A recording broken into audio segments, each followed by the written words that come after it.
Hello everyone, I'm Craig. Today we're delving into the advanced parkour guide for Assassin's Creed Shadows, especially in the light of Black Flag Resynced looming on the horizon. As with almost any guide, we need to cover why this is even necessary. Well, to be honest, you don't. Modern Assassin's Creed games have prioritized safe, automated parkour to the point where route optimization is no longer the key focus, even in a stealth game. It sounds paradoxical, but that is our reality. So why care now? Well, you guys did. Thanks to folks like the UK Rogue, Animus Drifter, and Robotopoulos who provided invaluable insight to the developers and the community, Ubisoft finally realized that deeper parkour was worth the development cost. As a result, we received parkour updates in AC Shadows. So pat yourselves on the back for the effort, but the journey isn't over yet. Do not be so sure of that. The game is not over. The game is never over! But what about Mirage and Ubisoft Bordeaux? Didn't they have a role in all of this? Well, yes and no. There is a massive community misconception that Bordeaux single-handedly built this updated parkour system from scratch.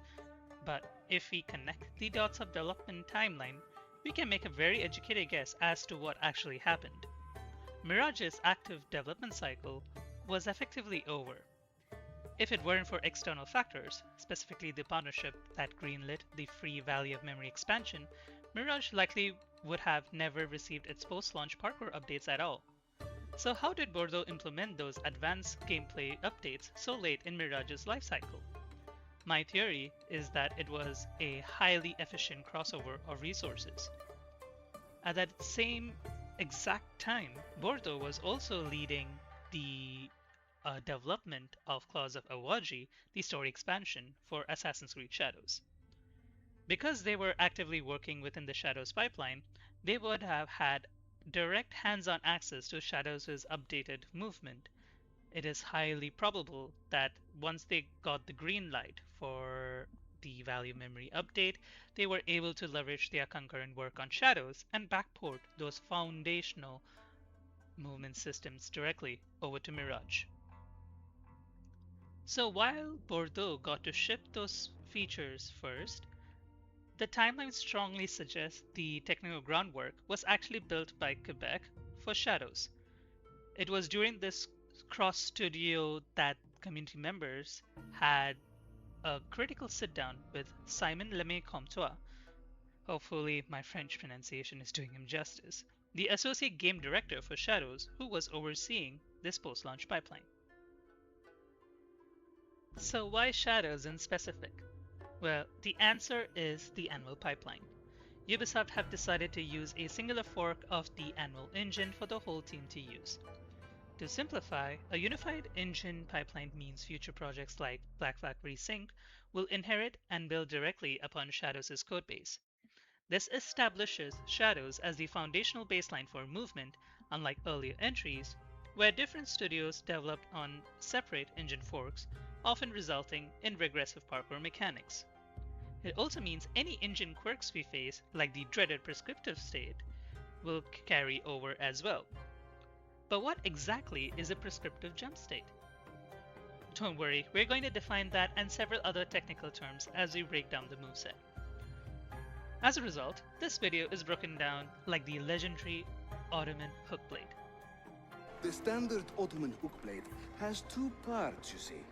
The hook and the blade. Okay, maybe not exactly that, but close in spirit. For us, our two parts are the control and the moveset. Huh. Turns out user philosophy holds up. You need both working in tandem to pull this off after all. To clarify, this video isn't an extension of Robotopoulos' recent video on classic parkour controls, but rather a parallel discussion that grew when the Black Flag Resynced team in Singapore responded to a Reddit query about classic layouts. Still, I highly recommend watching his video first, as it aligns perfectly with my retrospective of the system. Think of this guide as my personal take on implementing a classic control scheme within Shadows. I've linked his video in the description, so definitely check it out.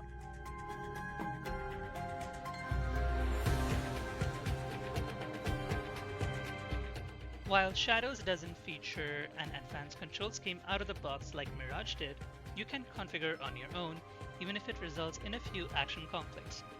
I have ironed out a great custom layout through some trial and error alongside suggestions from few AC community buddies. From this point on, I'll be using my own gameplay footage, pausing or slowing things down to explain my choices. Bear with me as it'll make perfect sense once we look at the movesets. I'll be using a controller for most of this guide, as the current engine is heavily optimized for gamepad inputs due to camera relativity and character relative movement inherited from Unity, which can feel quite clunky on keyboard and mouse. As for terminologies in terms of control schemes, I'll be using universal gamepad references so it'll be easier to determine which button I'm referring to. I'll also prompt up the button layout visually on screen wherever possible for ease. First, let's try tweaking the character controls. By default, prone and crouch are bound to face left button. However, while these stance changes are useful for stealth, they aren't critical for moment-to-moment parkour. Rebinding them to L3 keeps them easy to reach, frees up a valuable face button, and makes transitioning out of stealth much more seamless. The rest of the controls remain the same with the exception of sprint, which now shares a bind with the ability wheel. The goal here is to rewire our muscle memory. We want to treat the right trigger as a primary high-profile state modifier, structuring our high-profile movement entirely around it. Because the trigger is an analog input, it offers incredibly precise control over momentum, which heavily influences movement and stealth transitions in Shadows. Keeping the trigger as a high-profile modifier also keeps things consistent when swapping to combat abilities. It beautifully mirrors the classic game's approach of cleanly dividing movement into high and low-profile states, so a win-win scenario. The remaining controls are as normal. Don't worry about that menu warning on the grappling hook in the footage, as that conflict is intentional and it will make perfect sense once we look at the next tab. Now, the real challenge in combat mapping is controls like Weapon Ability 2 away from your core movement keys. Following an old school principle, I mapped heavy buttons to the armed hand on the face left button. According to Rob's recent video, Blacklight Racing features a single button for both light and heavy attacks. This is a fantastic change, and it frees up the right bumper so we can assign our high-profile Parkour Down action there instead of the face right button. I have also moved the character ability to face up button, aligning it with the head button of the classic Puppeteer system. Finally, weapon abilities are bound to left bumper and face left button, which keeps them close to high-profile inputs without conflicting with Shadows' default systems. Are there any other conflicts? Not really. It does require some button discipline, especially since high-profile actions share binds with Naoe's rope climbing and Yasuke's deflect. However, this actually encourages you to be mindful of your inputs, thus perfectly capturing the core design philosophy of the classic games. Feel free to adjust these high-profile actions to your liking as long as they don't interfere with the dedicated parkour up and down buttons.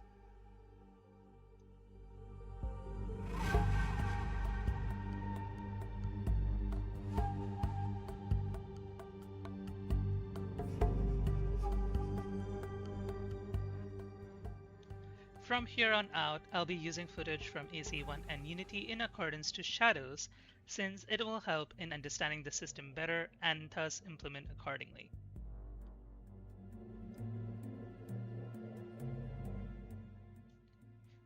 In Shadows, both characters have 3 movement speeds: walking, jogging, and sprinting. Control-wise, walking and jogging are tied to low-profile state actions, while sprinting is tied to high-profile state actions. So what exactly are these states? A low-profile state is the default navigation mode where the character moves without external input modifiers or triggering alerted reactions from the surrounding environment. A high-profile state is when the character starts doing aggressive actions with modifiers, that have a benefit to the character in terms of aggression or an impact to the world around your character. This dual system helps you to make deliberate control choices. Low profile states help rein in a chaotic moveset, letting you read the environment and optimize your routes. Meanwhile, high profile state is only called upon when you need that extra physical speed or verticality. This principle exists in every Assassin's Creed in one form or another. In AC1, you had full analog movement control, where walking was the default, holding high profile resulted in jog, and pressing a face down button, legs in AC1, created a sprint. In AC Unity, this simplified to walk as default low profile state, and sprint neutral free run is considered as high profile action, and additional context is done through Parkour Up and Parkour Down action. In Shadows, the low profile state translates to the walk and jog threshold on your analog stick, which you can adjust in your settings. It doesn't radically alter your movement speed on its own, and you won't trigger any parkour actions unless you input a high profile modifier like sprint, parkour up, or parkour down. The minor exception is interacting with the rollable objects like those bamboo covered wells. Even then, the roll is executed if you are actively jogging. If you are walking slowly, the character won't vault or trigger anything, keeping you in complete control. I highly recommend playing around with the walk-jog threshold, as the characters do behave differently. Nonetheless, enemies and NPCs alike do react in low profile state, and of course in a restricted area, since at that point you're asking to be in conflict. The high profile state is immediately noticeable in Shadows. Guards and NPCs will react more sharply if you sprint near them, but this state is what enables you to do riskier maneuvers. Interestingly, unlike in past entries, sprinting, parkour up, and parkour down all work independently as high-profile actions in Shadows. The only time sprinting acts as additional context is when combining with parkour down to execute a roll dodge. Otherwise, sprinting has no effect on your parkour trajectory. Jogging sits in a weird middle ground. While it allows you to vault and jump save distances, it's best to treat as a low-profile action with contextual overrides. There isn't much to explore here, apart from controlling your default state to better judge your character movement's volatility, which is useful if you don't want to make unnecessary actions. The best way to practice this is by finding a rollable object like the closed well mentioned before, and testing your controller dead zones.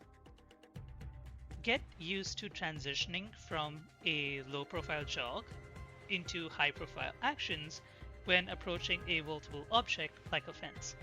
Keep in mind that fences can break if you dodge into them, so a sturdy box is a great alternative. We will cover vaulting in depth in a bit, but to build your muscle memory, I highly recommend practicing your stick control and sprint inputs in the backyard of the Sakai safe house, or Sakai in general, since it is the perfect playground for practicing these movesets.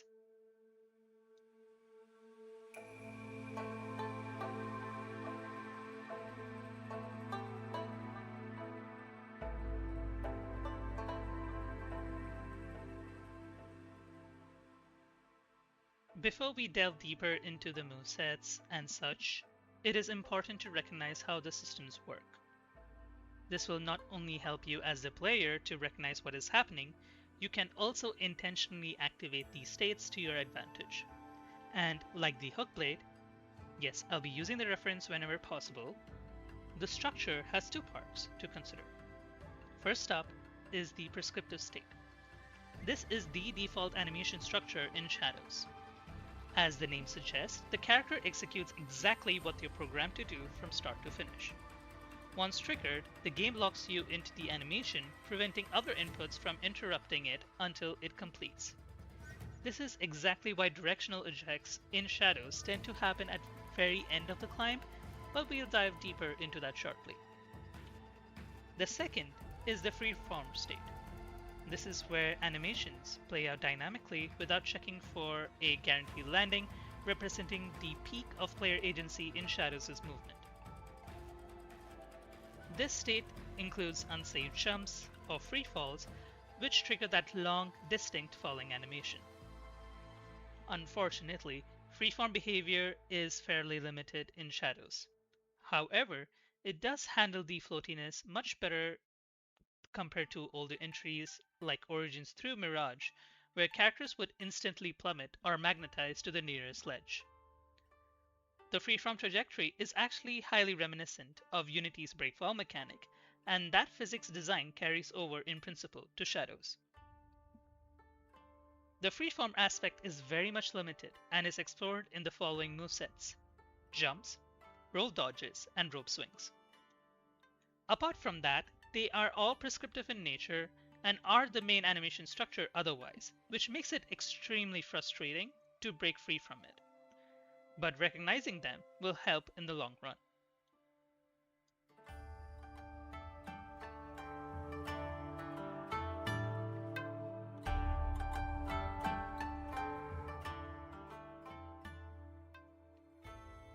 In Shadows, the manual jump is bound to the face down button, the Parkour up button. With a single tap, you'll jump, usually in a prescriptive state, towards the nearest ledge based on your character's facing direction and the camera's angle. But what does that camera relativity actually mean? In Shadows, most actions on parkour or otherwise are determined on the direction the character is facing, and its offset is also determined by the camera direction. As such, when you are manual jumping, you are indeed jumping with respect to where the camera faces with camera relativity. As mentioned earlier in the previous section, there is some freeform state to it, but it is very contextual and most of the time it defaults to the prescriptive state.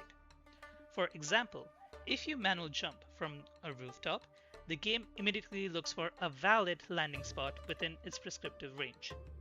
If that target is too far or lacks a direct snapping point, the engine gets confused, causing a mixed communication between the prescriptive and freeform state.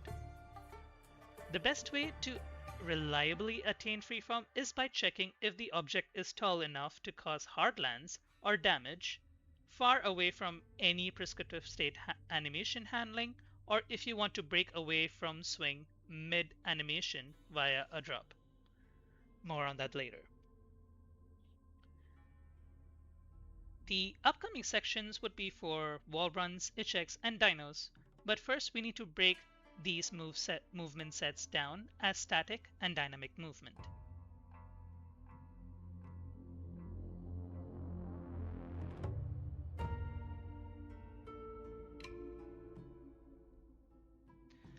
This is a new category which I took immense consideration for, since the original definitions were all around the place.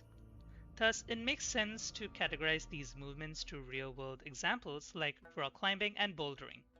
So I'll be using a similar definition, but with an AC movement twist. Static movement are movesets that allow slow, controlled movements with a low-profile state context. This involves shimmying across a ledge, walking on a beam, slow scaling of walls, and so on. Primarily in Shadows, this is where the character is performing actions just by using your L3 movement without binding it to sprint, parkour up, or parkour down. The goal here is repositioning, or directing your character into the next move you want to execute. Here is an example of an on-wall static movement. You have shimmy on ledges, handholds, or any structures that allow horizontal or vertical reach well within the low-profile context. Scaling on walls with low profile satisfies this criteria as well. Walking on ledges, beams, also comes under this criteria. As you can see, without any external input apart from movement, you can reposition as needed. You can make it go faster with sprint, but it leads to undesired movement, so it's best not to touch any high-profile actions if the intention is to reposition. While it is not as flashy as a dive or a leap, it is useful in stealth as well as in movement for repositioning attempts, as you can see particularly when executing a dynamic movement from another point. Which brings us to the dynamic movement. Here I'm defining it as that which requires short, powerful movements to get through a climbing problem, particularly by using high-profile inputs such as sprint, parkour up, and parkour down. Most AC parkour guides have defined such terms to dynos, wall runs, ejects, swings, and also jumps. This is what you all want from this guide, so I shall explain each of them in particular on how to execute them, while also redefining some terms as they seem redundant in retrospect.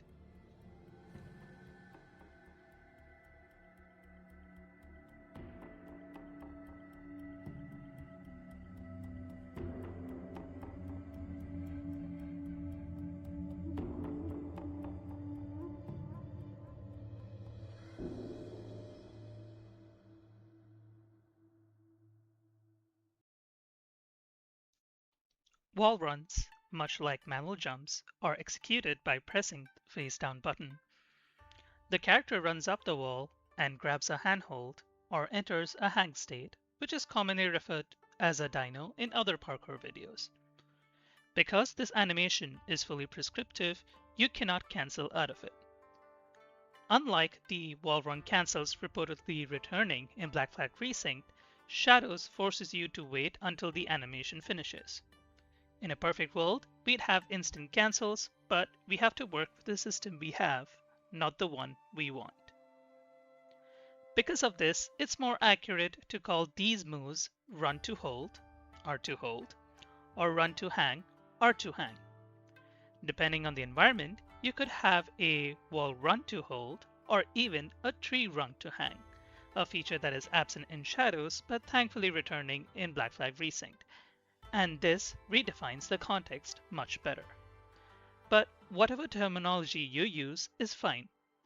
This is my technical perspective as calling R2 hang as a dyno when a dyno refers to the dynamic hang makes it redundant when explaining in the context of dynamic movement. At the end of the hang, the next step is to either climb up, down, or shimmy, both which are possible by low profile movement. There is no possible action unless you reposition to a lower wall by scaling down to a hold or dropping out of a hang with a parkour down tap. Static movement is the priority here in this context, so utilize movement here as needed. Now, if you are in a hold position, your options vastly increases. You can scale or move about in low profile movement, but you have more variety in high profile actions resulting in ejects, hand to hand, and safe parkour landing. An eject is performed by tapping the parkour up button with the direction determined by the angle of your left analog stick. Since the game supports side, back, and diagonal ejects, it's best described as a directional eject system. Credit once again to Robotopoulos for this. If you imagine your stick as a clock face, the range for a successful eject typically spans from 2 to 10 o'clock. From here, you can break it down into side, back, inward, and outward ejects. The system has a pretty generous inward targeting window. If your analog stick inputs are closer to the outer 2 or 10 o'clock limits, the game will automatically target inward. It's not the cleanest implementation, but if you want reliable inward targeting, aiming for those specific side angles is your best bet. The upper ranges of your stick, that is from 10 to 2 o'clock, is incredibly useful when you need to scale a wall quickly. Pushing the stick in this range lets you perform a reliable leap, which we call a hold to hold or hand to hand, or abbreviated to H to H. This allows you to leap diagonally, upward, or horizontally across a wall, provided there isn't a ledge to eject from, making it perfect for rapid repositioning.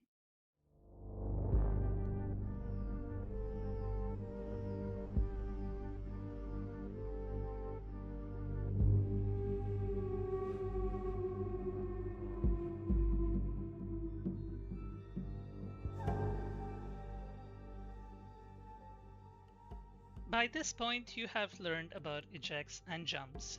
You have also reached a point where you jump in a freefall state that leads you to take damage upon landing.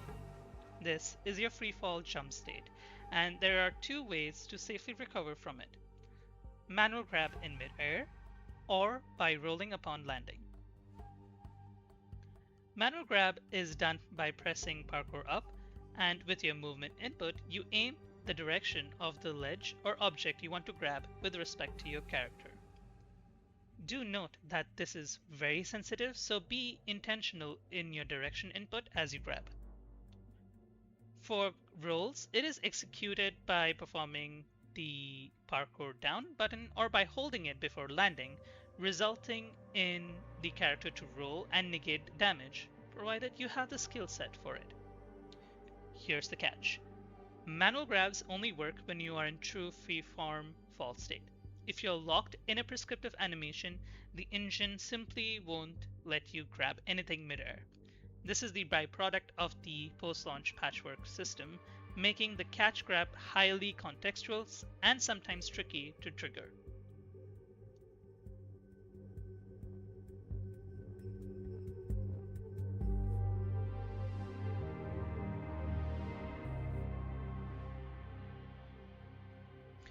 Swings in shadows don't exist. Not from ropes, but from NSOs, or non-standing objects like ledges and poles. In reality, the mechanic is still technically in the game, but it's functionally disabled. If you try to swing from an NSO, the character will usually override the swing and awkwardly climb on top of the object instead of launching forward. While there are a few rare architectural spots where swings actually work, they are a hassle to trigger that it's best to treat NSO swings as effectively non-existent in shadows. But I'll showcase it anyway, just in case we get a secret post-launch update that nullifies whatever I made my point here. You can reverse lache by holding up Parkour up and by setting the movement stick downwards. If you wish to eject, set that movement stick upward.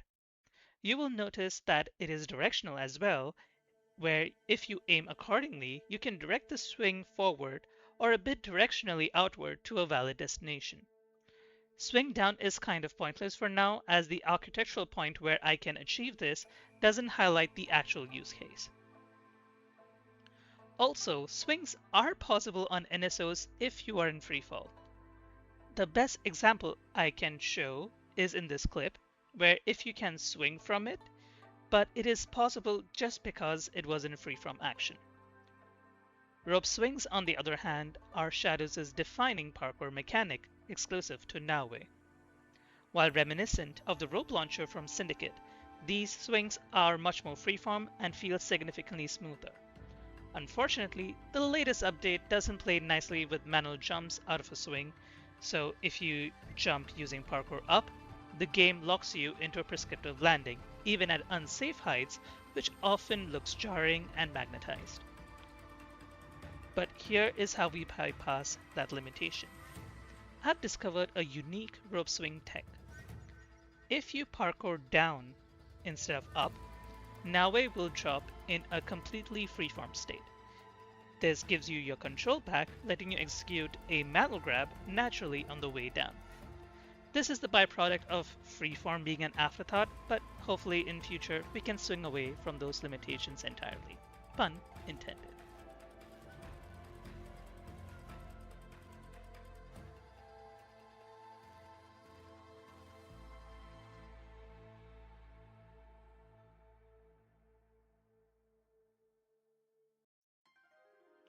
To be honest, I thought about splitting this section, but it felt easier since the system is very much bound to its context and is easy to manage.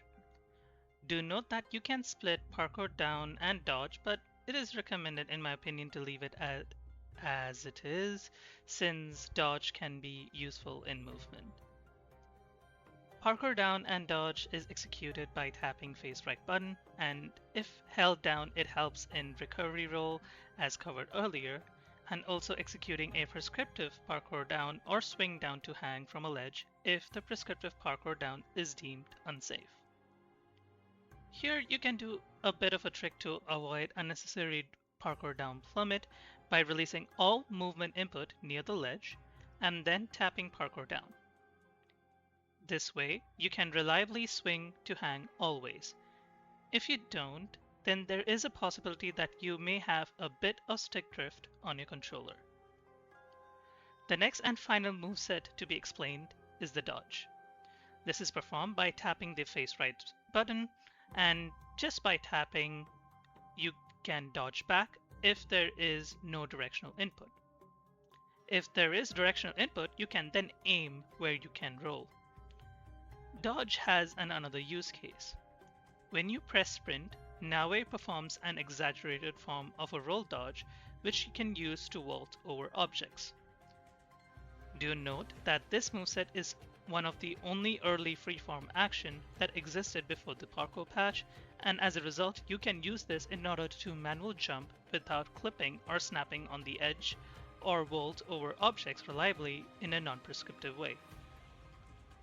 But since manual grab was added later, this moveset does not have that in context with the system and thus can't be used for a quick grab. This was the only exception I found to the available freeform moveset. There is also another utilization you can do with the dodge, particularly with the roll dodge, where if you're in a crouched state as Yasuke and prone state for Naue along with a bit of the crouch state, you can break out of the stance by activating roll dodge with directional input while maintaining sprint. Pretty nifty way of making an exaggerated moveset to break out of a hidden stance.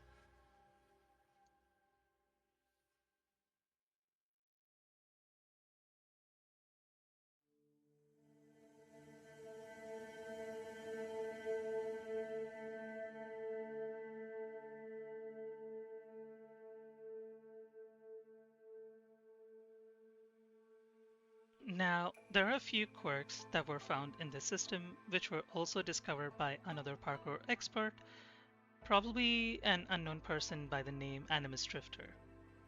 I'm just kidding. He is the parkour expert and he highlighted these quirks to me, so another shout out to Animus Drifter. Do watch his videos if you want to get inspired in running any old school parkour as well as Shadow's parkour runs. I highly recommend his videos. Anyways, back to the guide. There are two quirks I found so far that don't make sense, but may be useful for those who wish to highlight them. One example is that if you want a quick but messy parkour down hang, you can go to the ledge, press parkour up to eject, and then immediately press parkour down, which forces the character to swing down from ledge.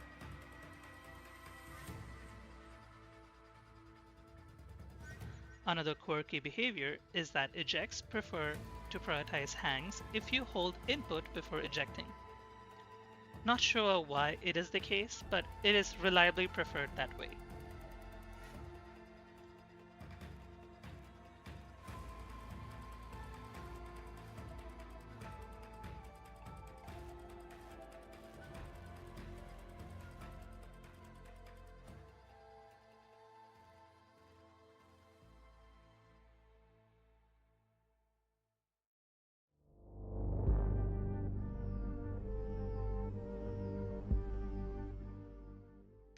And that covers everything I have for you today.